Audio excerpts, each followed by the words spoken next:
Kantor Perwakilan Modern Cancer Hospital Guangzhou di Makassar memperingati 1 tahun kehadirannya dengan menggelar seminar bertajuk Cancer is not the end. Mari lawan kanker bersama kami. Acara ini berlangsung di Samalona Ballroom Swiss Belhotel Makassar dan membahas inovasi pengobatan kanker dengan pendekatan modern yang lebih efektif dan minimal invasif. Dua narasumber utama yang hadir adalah Dr. Johnson Mailoa, SPOG dan Hu Ying, Wakil Direktur Ahli Onkologi dari Guangzhou, yang memaparkan terapi seperti imunoterapi, nanoknife, gumpoknife, dan pengobatan berbasis karakteristik tumor.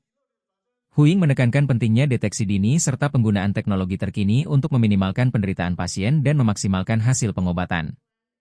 Stadium awal adalah waktu terbaik untuk pengobatan karena sel kanker belum menyebar luas. Oleh karena itu, deteksi dini menjadi kunci, ujarnya di hadapan peserta seminar. Pimpinan Kantor Cabang Makassar, Zhuo Liangfei, menyatakan bahwa seminar ini bertujuan memperluas wawasan masyarakat mengenai metode pengobatan kanker yang lebih cepat, aman, dan berbasis teknologi. Deborah, salah satu pendamping pasien, mengapresiasi kehadiran kantor representatif ini karena membantu masyarakat mengakses informasi dan layanan medis tanpa harus ke luar negeri. Download Tribun X sekarang, menghadirkan lokal menjadi Indonesia.